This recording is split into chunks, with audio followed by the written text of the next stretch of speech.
សោតពិសេសមែនទែនវាមានសរីរាង្គមួយនៅលើក្បាលដែលយើងហៅថា melon ត្រូវបានប្រើដោយរ៉ាដាដើម្បីចាប់រំញ័រសំឡេងនៅជុំវិញវា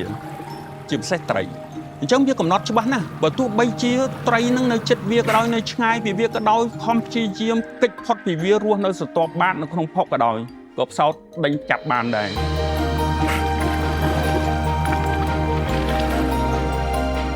សត្វផ្សោតត្រូវបានរាជរដ្ឋាភិបាលចាត់ទុកថាជារតនសម្បត្តិជាតិមានជីវិតដ៏ពិសិដ្ឋក្រៅពីនេះវាមានតម្លៃផ្នែកខាងទេសចរណ៍នៅពេលដែលគេនិយាយអំពីវត្តមានសត្វផ្សោតអ៊ីរ៉ាវ៉ាឌីគេតែងតែមកទស្សនាប្រទេសកម្ពុជាផ្សព្វបញ្ជាក់ឲ្យឃើញថាសត្វផ្សោតបាននាំមកនូវកិត្យានុភាពនៃប្រទេសកម្ពុជានៅលើឆាកអន្តរជាតិបង្កើនសេដ្ឋកិច្ចជាតិក៏ដូចជាបង្កើនជីវភាពនៃការរស់នៅរបស់ប្រជាជនមូលដ្ឋាន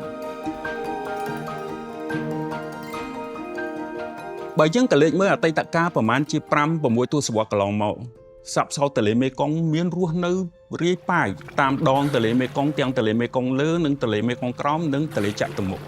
ក៏ប៉ុន្តែចំនួនរបស់វាបានធ្លាក់ចុះជាបន្តបន្ទាប់អាស្រ័យទៅដោយកម្ពុជាឆ្លងកាត់ភ្នក់ភ្លើងសង្គ្រាមជាច្រើនទសវត្សរ៍គេប្រើសត្វផ្សោតជាផ្ទាំងស៊ីបសម្រាប់ហាត់បាញ់កំភ្លើងក៏មានការនេសាទតាមបែបអនាធិបតេយ្យដោយប្រើគ្រឿងឆក់ប្រើមកនេសាទឲ្យមានរាយប៉ាយគ្រប់ទីកន្លែងទាំងអស់ដែលទាំងអស់នោះឯងគឺបង្កមហន្តរាយទៅដល់សត្វផ្សោតដែលធ្វើឲ្យចំនួនរបស់វាធ្លាក់ចុះយ៉ាងគំហុកដែនជម្រករបស់វាក៏បានរួញខ្លីមកត្រឹមប្រមាណ180គីឡូម៉ែត្រទេពីក្បាលកោះទ្រូងក្នុងខេត្តកញ្ចេះបន្តឆ្ពោះទៅព្រំប្រទល់កម្ពុជាឡើង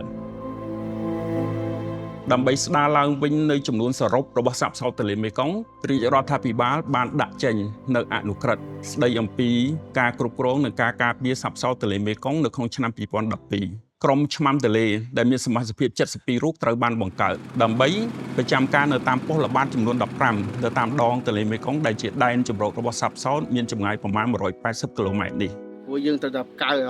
អស់យើងដើម្បីយើងសន្និដ្ឋានថាវាអត់មានឧបសគ្គសម្រាប់ផ្សោតចំពោះប៉ុស្តិ៍ទាំងឡាយណាដែលមានទីតាំងនៅឆ្ងាយពីកន្លែងបណ្ដុំនៃផ្សោតរស់នៅគឺគាត់ល្បាត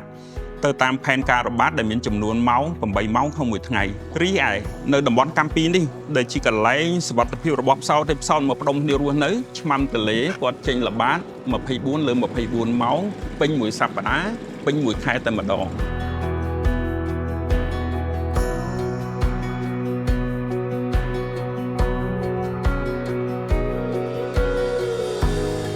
យើងបានបង្កើនចំនួនសរុបរបស់សត្វផ្សោតជាប្រវត្តិសាស្ត្រពី80ក្បាលឡើងរហូតដល់92ក្បាលនៅក្នុងឆ្នាំ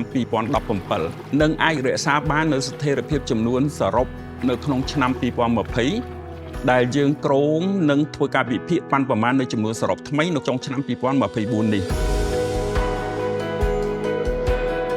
ដើម្បីធានាបាននូវនិរន្តរភាពនៃសត្វផ្សោតនៅក្នុងទន្លេមេគង្គចាំបាច់ណាស់នៅការចូលរួមរបស់ស្ថាប័នពាក់ព័ន្ធអាជ្ញាធរមូលដ្ឋានរួមមានភូមិមានស្រុកមានឃុំវត្តមានរបស់ឆ្មាំទន្លេនិងជាពិសេសគឺប្រជាជនដែលរស់នៅតាមភូមិតាមដងទន្លេមេគង្គនៅក្នុងខេត្តកញ្ចេះស្ទឹងត្រែងនឹងឯងពីព្រោះពួកគាត់គឺជាម្ចាស់នៃធនធានពួកគាត់ជាអ្នករស់នៅពឹងអាស្រ័យដោយផ្ទាល់ជាមួយធនធានអញ្ចឹងការចូលរួមនិងការពាររបស់ពួកគាត់វាគឺជារឿងចាំបាច់បើសិនជាក្នុងករណីពុំមានការចូលរួមឲ្យបានពេញទំហឹងដើម្បីការពារសត្វផ្សោតប្រហែលជាមិនមានវត្តមានរបស់សត្វផ្សោតនៅក្នុងទន្លេមេគង្គនៅក្នុងខេត្តកញ្ចេះស្ទឹងត្រែងទៀតទេ